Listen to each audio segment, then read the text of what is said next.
Bismillahirrahmanirrahim. Assalamualaikum warahmatullahi wabarakatuh. Teman-teman yang dimuliakan Allah Subhanahu wa taala. Alhamdulillah pada kesempatan malam hari ini saya bisa bersilaturahim dengan guru saya sekaligus ustadz saya. Beliau bernama Ustadz Roni Hidayat MA. Beliau insyaallah kandidat doktor ya di UIN Syarif Hidayatullah di Jakarta. Dan pada kesempatan malam hari ini kita akan ngobrol-ngobrol tentang motivasi ya, terutama tentang belajar, tentang kehidupan beragama, sosial, seperti apa bisa kita sukses di masa yang akan datang ya. Kita langsung sapa saja beliau. Assalamualaikum Ustadz Roni. Assalamualaikum. Gimana kabarnya Ustadz? Alhamdulillah sehat. Masya Allah, luar biasa Ustadz. Gimana lebarannya gimana di Jakarta? Lebarannya di Jakarta tak boleh kemana-mana ya. Oh, tak boleh kemana-mana. Tapi ada juga yang bisa lolos ya. Iya. Ustadz tidak mudik ke Sumatera Barat? Tahun ini enggak. Sebetulnya kemarin sebelum Ramadan sudah pulang 2 hari ketemu orang tua. Ya cukup lah, alhamdulillah. Alhamdulillah ya. Ustadz, kita mau ngobrol-ngobrol nih Ustadz ya, terkait dengan motivasi belajar ya. Ustadz sekarang sudah selesai hampir kandidat doktor ya Ustadz ya, di jurusan apa Ustadz? Jurusan Hadis ya. Masya Allah luar biasa sekali beliau. Boleh diceritakan sedikit Ustadz tentang riwayat pendidikan Ustadz dari SD sekarang sampai S3 di mana sih Ustadz? Bismillahirrahmanirrahim. Saya SD di kampung ya. Nama kampungnya Limohantu, Pariaman. Oh, di Pariaman. Pariaman, Sungai Sari. Di Sungai Sari itu kecamatannya, jadi desanya Limohantu. Jadi memang kalau kedengaran dari nama kampungnya nih orang kampung betulan ini. Iya. Karena kan Limohantu. Setelah itu SMP, SMA saya di Tawali Padang Panjang. Oh, di Tawali. Iya. Alhamdulillah. Habis itu kakak kelas ngajak ya untuk pergi ke Al-Azhar. Alhamdulillah sampai di Al-Azhar sampai S1 selesai 2007. Habis itu Padang dulu sebentar dari 2007 sampai 2012. Kemudian sekalian di IAIN Mahmudul Padang S2. Nah, karena motivasi untuk S2 itu begitu, saya pengen jadi dosen. Terus saya tahu bahwa belajar itu nggak boleh setengah-setengah ya. Iya. Belajar itu harus sampai tuntas. Sementara tuntas itu sampai S3. Jadi saya coba mulailah dulu S2 gitu. Yang penting dapat titelnya dulu SMA gitu kan. Iya. Sebenarnya kan kalau orang yang idealis itu kan ya sekolah di tempat-tempat yang ini ya yang bagus. Iya. Saya dulu sempat kuliah juga pengen Malaysia dulu. Malaysia. Sudah diterima di Malaysia, tapi orang tua saya bilang udah lama betul di luar negeri, mak udah tua, 20 katanya kan. Kalau luar negeri nanti mati mak, nanti siapa yang mandikan? Masya Allah. Nah balik lah kampung lah. Saya itu. Iya. S3 di UIN Syarif Hidayatullah, mudah-mudahan doakan mudah-mudahan semester ini selesai. Amin. Selesai. Iya. Tapi juga mudah-mudahan cepat juga selesai ini ya S2 dan lanjut S3 Insyaallah. Ini terkait dengan motivasi belajar untuk bisa tips dari Ustadz supaya bisa sukses di masa yang depan gitu ya, baik secara karirnya, finansialnya. Itu seperti apa Ustadz? Tips-tipsnya buat teman-teman yang menonton video ini supaya kita bisa sukses di masa yang akan datang seperti apa? Ya, kalau untuk belajar itu tidak dibatasi sama umur ya. Iya. Jadi kapan aja kita bisa belajar. Ya, saya kalau di SD dulu saya rasa saya nggak paham apa yang disebut belajar itu. Iya. SD itu main aja. Beli buku juga nggak ada dulu di SD, yang masih di kampung ya. Iya. Belajar kita ikut belajar. Saya mulai tahu belajar itu ya di SMP. Tawalib itu mulai tahu belajar. Oh ini cara baca buku. Oh ini pemahamannya. Itu baru tahu saya di SMP itu. Saya baru mulai belajar di SMP itu. Tapi walaupun dikatakan orang nggak terlambat itu ya. Tapi alhamdulillah lah gitu kan. Iya. SMP belajar. Apalagi nanti ditambah di kuliah. Ya, di Mesir itu kan kita dituntut untuk bisa belajar sendiri, terus diktat yang bagus ya. Akhirnya kita dapat ilmu. Terus kalau S1, S2 sampai S3 itu kan kita hanya mengembangkan apa yang kita dapat dari SMP, SMA dan kuliah S1 itu. Kita kembangkan aja, kita dapat pandai-pandai menulis kan dia ya, metodologi, landasan teori itu aja yang kita putar-putar terus kan. Terus belajar terus itu, belajar mandiri.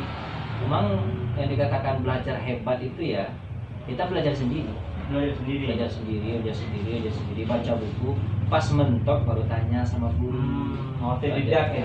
Tidak belajar pas mentok tanya guru penting. Iya. Tapi guru nggak akan mungkin menjelaskan satu kitab. Betul. Kalau kita pengen selesai satu kitab, misalnya kita ingin selesai baca tafsir sampai selesai, itu nggak sanggup guru ngajarin. Iya. Di sekolah paling kita bisa ngajar tafsir paling sampai ayat surat pendek, udah selesai, umur kita udah habis tuh kan. Iya. Tapi kalau kita ingin selesai semua dari Al-Fatihah sampai 30 juz, dia belajar sendiri. Pas mentok tanya guru, begitu juga. Iya. Motivasi terkuat Ustaz belajar otodidak atau belajar sendiri itu apa, Ustaz? Motivasinya karena ini ya, kita akan bergaul sama kawan-kawan yang hebat-hebat, itu penting. Kalau kita bergaul sama kawan yang hebat-hebat, kawan mantap segala macam gitu kan, terus kita kan kepengen pula kayak dia. Dia bisa, saya nggak bisa. Iya. Padahal saya diberikan saya dulu ketika awal belajar itu ya disuruh sama Dr. Abdul Hai Permawi masuk. Iya. Awal belajar dia bilang, ayo orang-orang Indonesia, orang-orang Ajam, Malaysia, Thailand, pokoknya orang yang tidak terbiasa pakai bahasa Arab lah. Ya. Kalian, saya tidak bedakan kalian dengan orang-orang Arab ini. Ya. Orang-orang Arab ini kan dia terbiasa baca bahasa Arab, dia terbiasa baca Quran. Saya tahu kalian tidak terbiasa menghafal Quran, kalian tak biasa baca bahasa Arab, kalian tak biasa baca buku ini.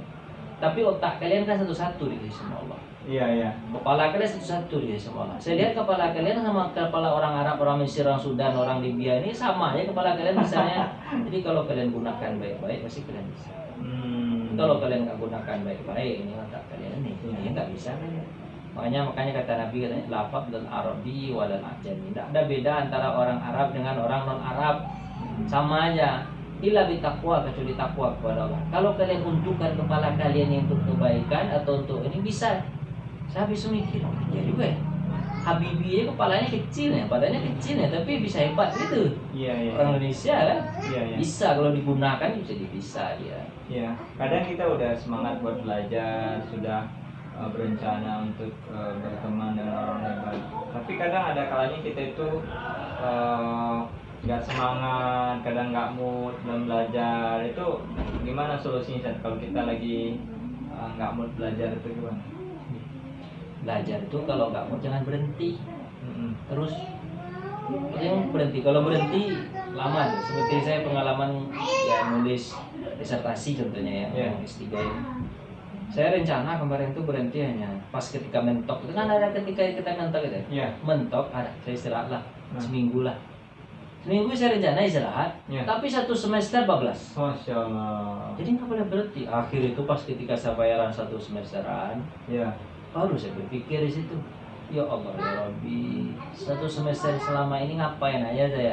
Saya tetap bayar tapi tidak dapat apa-apa. Iya. Saya cekakkan diri saya. Pokoknya saya harus tamat semester ini, tak ada cerita. Mama harus tekan. Memang mentok-mentok juga ada tuh ketika kita nulis di bab 1, 20 pas bab 3 mentok, bab 4 mentok misalnya kan.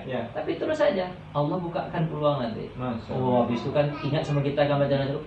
Kalau bab ini, kalau masalah ini ada di kitab ini, di bab ini dulu kita pernah baca mah. Buka dapat. Buka dapat. Pokoknya terus pas mentok jangan berhenti. Jangan gitu. Berhenti. Kalau berhenti dia akan terhenti lama. Jadi nggak boleh berhenti, dia harus terusnya dia selesai deh. Malahan kita kaget kan, saya disertasi saya itu 450 halaman. Saya kata 450 halaman banyak betul nih, satu rim. Saya nggak memperkirakan bisa setebal itu jadinya. Iya bisa setebal. Satu lagi kayak untuk depannya nih, terutama kan ini kan anak milenial gitu ya, generasi milenial. kira-kira kedepannya tuh ilmu apa sih yang harus kita pelajari supaya mendukung karir kita di masa depan gitu? Karena kan ada banyak dulu di sekolah ketika kita sekolah tuh banyak ilmu yang mungkin sia-sia kita pelajari gitu ya. Nah kalau zaman sekarang tuh apalagi di zaman modern kayak gini gitu Ustaz ya, kira-kira menurut Ustaz ilmu yang harus kita pelajari ilmu apa sih? Saya merasakan begini, kan saya sekarang udah sekian tahun jadi ilmu yang paling penting itu menurut saya ilmu akhlak.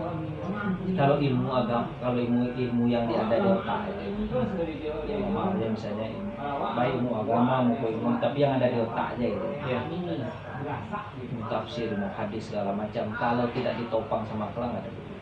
Ilmu matematika, IPA, IPS, bahasa Inggris kalau nggak ditopang sama akhlak nggak ada gunanya. Orang kalau pintar ya, tapi dia nggak punya akhlak, sopan santun ke orang tua, sopan santun ke teman, sopan santun ke orang yang dewasa, tak ada tempat begini. Serius, hebat pun kita hebat nih, sombong. Tak mau orang mengangkat kita jadi temannya sebagai untuk bekerja sama kita, nggak mau deh. Itu nggak mau orang itu jadi apa ya? Kita tuh nggak dianggap aja, dapat sendiri aja lah orang. Yang paling penting tuh, dan inilah yang hilang di generasi sekarang. Ini yang saya takutkan. Mungkin generasi sekarang hebat, apa Qurannya mungkin ada, kalau istilah agama ya, apa hadisnya mungkin ada, matematiknya mungkin canggih, bahasa Inggrisnya mungkin canggih. Itu tak bisa diterapkan di kita ini. Kalau di luar negeri mungkin di Eropa segala macam orang masih menganggap otaknya tapi tak perlu akhlak gitu kan. Tapi kita ini penting. Gimana akhlak? Jadi untuk membiasakan akhlak yang baik itu gimana? Menerapkan dalam diri kita itu memang banyak faktor ya. Faktor yang pertama ya sangat paling berdominan itu faktor keluarga. Kalau keluarga tidak mendidikan akhlak kepada anak itu, karena untuk pendidikan akhlak di sekolah, sekolah umum contohnya, saya sangat pesimis. Atau pendidikan akhlak di pesantren pun mungkin ada yang bagus ya, pesantren yang bisa nitip, tapi masih kurang. Yang paling intinya itu ya di keluarga. Jadi orang tuanya berakhlak, tapi kalau keluarganya tidak berakhlak, susah. Jadi saya rasa yang paling penting itu untuk untuk dirubah itu atau untuk dipelajari betul pembiasaan akhlak. Hebatnya para sahabat, hebatnya tabiin itu kan di akhlak ya. Akhlak santunnya ke guru, santunnya ke orang tua, santunnya ke teman, santun. Akhirnya sekecil apapun ilmunya terpakai. Tapi kalau ilmu pun besar tapi tak ada akhlak akan terpakai. Masya Allah, luar biasa sekali Ustaz. Jazakumullah khairan atas ilmu yang sudah Ustaz sharingkan kepada teman-teman di sini. Jadi pada intinya adalah kita harus belajar lagi tentang ilmu akhlak ya. Karena Rasulullah kita juga tauladan ya Ustaz ya. Tauladan yang baik, dan nama bu'istu utamima makarimal akhlak ya. Rasul diutus untuk memperbaiki akhlak manusia. Kita juga bagaimana memperbaiki akhlak kita juga semakin baik. Baik teman-teman, jazakumullah Ustaz sudah mau berbagi kepada kita. Mudah-mudahan Ustaz sehat selalu, keluarga yang senantiasa diberikan kelancaran ya, kemudahan dalam rezekinya. Baik, itu saja, dan Assalamualaikum warahmatullahi wabarakatuh.